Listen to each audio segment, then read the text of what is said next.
Well, the press has spent months encouraging the story that Russia somehow hacked the U.S. election, so it really means something if even reporters are now put off by Hillary Clinton's recent statements to that effect. Today, NBC News reporter Andrea Mitchell said that Clinton's claims about that are not backed by evidence. She's drawing a conspiracy theory. She doesn't have the evidence, but she is obviously hoping that this is that Robert Mueller and what the congressional committees could do. And she's also not blaming herself. Richard Goodstein is a Democratic strategist and a former advisor to Hillary Clinton. He agrees with Clinton that her defeat was due to, quote, outside forces. It is great to see you tonight. Not easy to find someone who will defend this. So just since I know you know a lot of the subject, Mrs. Clinton yesterday referred to Macedonian operatives that played a key role in her defeat. Can you explain the role of Macedonian operatives in her loss?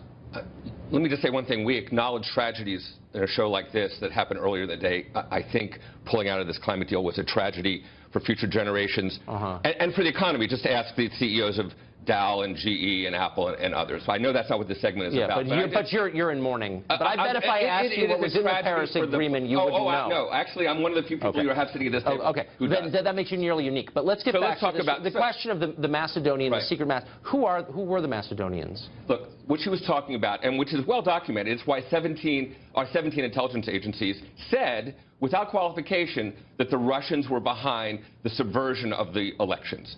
But she's talking about the Macedonians. Who were these Macedonians? Hillary Clinton tried to become president 6 months ago. And yesterday, on live TV, with Kara Swisher, she said the Macedonians did this, these agents. Who were they? I think we saw reports of that as well. They were also working in cahoots with the Russians and WikiLeaks. Look, how does she know that? Look, what we know are the facts. The facts are that a couple days before the Democratic Convention, WikiLeaks drops these emails that are very damaging to Debbie Wasserman Schultz, creating a little bit of chaos there. We know that Roger Stone boasts about his conversations with Assange, WikiLeaks, and boasts about how Podesta is going to be in the barrel.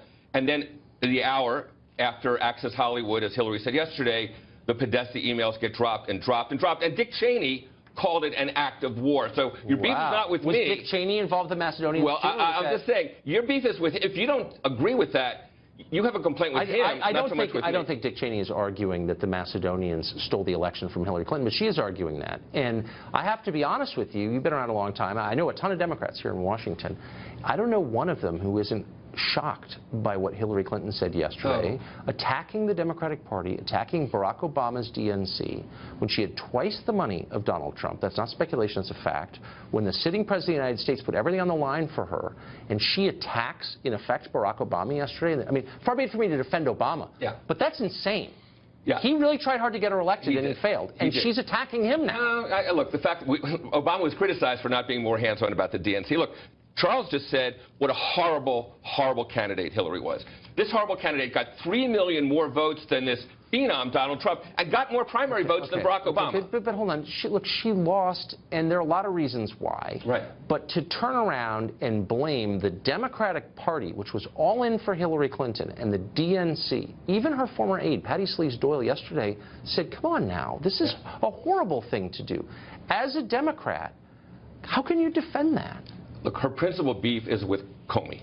The fact of the matter is, if you look at the polls... I thought it was with the Russians. She's up, well, she is too. The principal one is with Comey. If you look at the polls... But what about sexism? The day of the Comey letter, she's up 6, and by the time all the dust settles, every single morning for the next week, the mainstream media is talking about the Comey letter, and undecideds, as a result, break for Trump in those few swing states. I've heard the theory. What did she do wrong, though? She said, I take responsibility for what I did wrong, but I never heard what exactly she did wrong.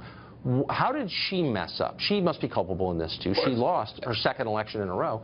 So what specifically did she do wrong? I think what she would say is, if she had to do all over again from a messaging standpoint, she would say something along the lines of, I know how to create 22 million new jobs. I was in the White House when that happened. And so this business about what Trump said about creating jobs would be an illusion. Because my husband did it. Well, because she was there and she knew, as opposed to, look, we now have somebody who doesn't really know that Frederick Douglass is not alive. He thinks that Andrew Jackson was around for the Civil War. And he won. So I guess what you're saying is, if only she'd had a different message. But isn't the message the same as the campaign? That entire campaign is built around a message. So you're conceding that she had the wrong message.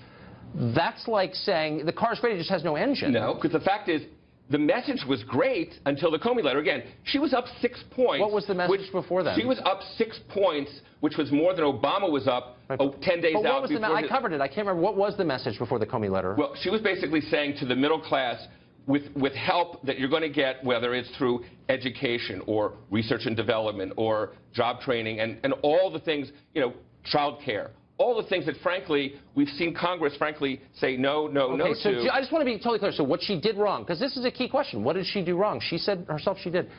She had this great message that you couldn't explain very well. I'm sorry you didn't like it. But she should have changed it. It was working until the Comey letter. She should have changed it to something else after the Comey letter. She should have changed her message after the Comey letter, but she didn't? Is that what she did wrong? I'm saying that the Comey letter was so serious.